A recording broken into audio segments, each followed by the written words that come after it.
خیانت در یک مناسبت نشانه از بی‌محبتی است.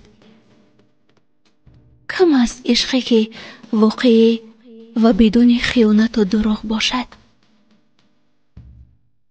باید قدر کرد آنهایی را که ما را فقط برای بودنمان دوست می‌دارند.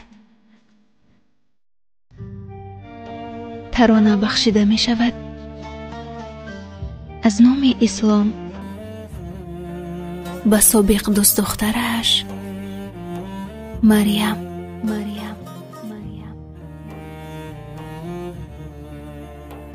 امروز در این ترانه حرف میزنیم مثل همیشه از خیانت یک دختره که با وجود تمام تلاش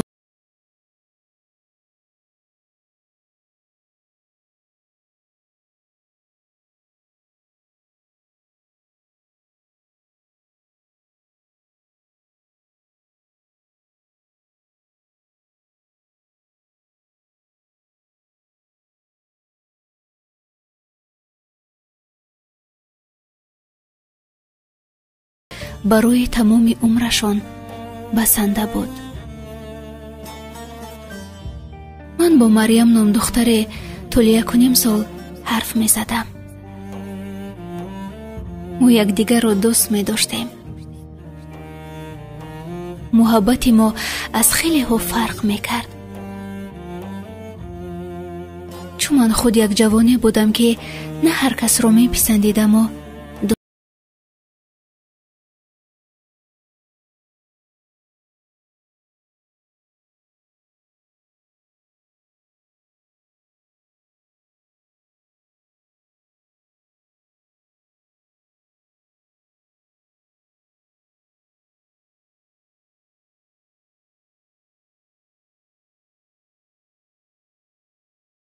مثل دیگر محبت ها پستی و بلندی، جنگ و جنجال، یک دیگر نفهمی، رشک و بعضن ناباوری هم بود. ولی با یک خاطره خوب همش رو فراموش میکردیم و باز دوباره ادامه میدادیم. به هیچ چیز نگاه نمیکردم.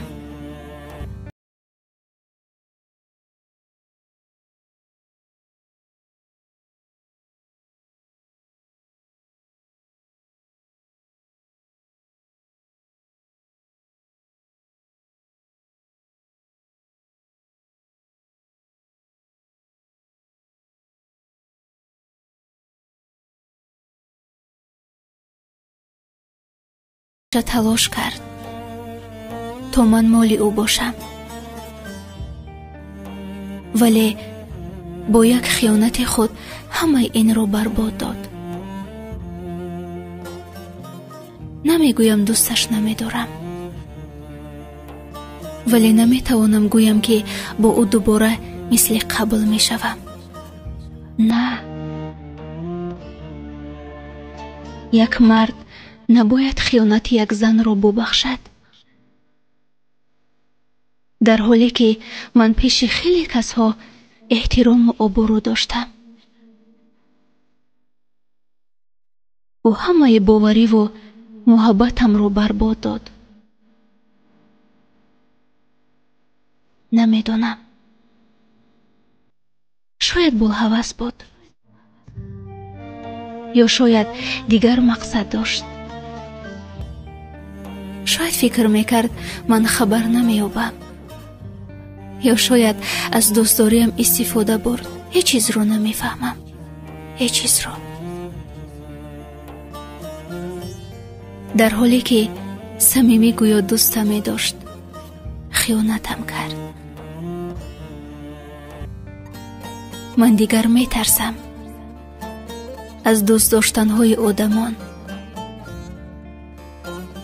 من از او به اندازه تمام محبتم نفرت دارم. در حالی که از میون صدها دختر من او را انتخاب کردم و دوست داشتم که این را خودش هم میدانست.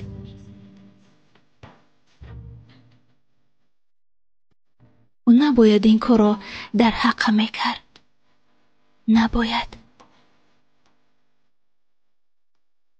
دوست داشتن سخت نبود.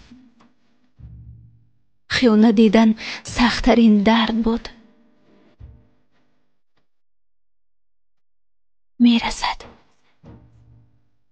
میرسد اون روزی که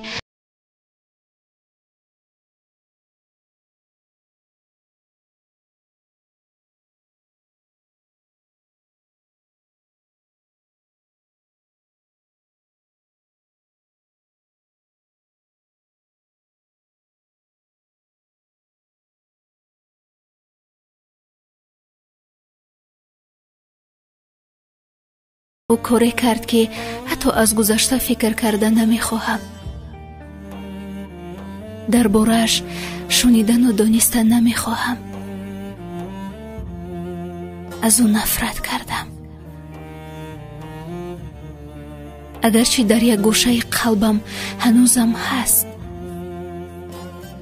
اما مثل پیشتر نیست. او همش رو برباد داد. همش را. من در چه سختی هایی که نافتادم، ولی به اندازه خیانت او هیچ کدامش سخت نبود. شکر میکنم که خداوند همش را برایم عیان کرد. فکرهای خامش و خیانتش عقوبت او را نزدم بی‌قدر کرد.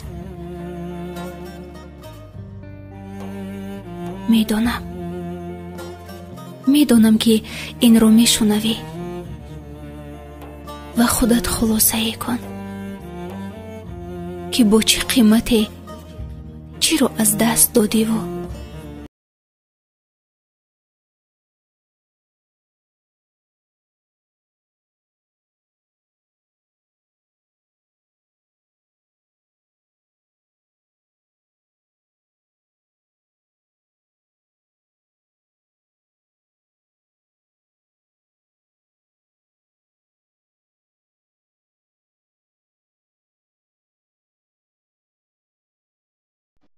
دیگر من و تو شدیم یک بیگانه.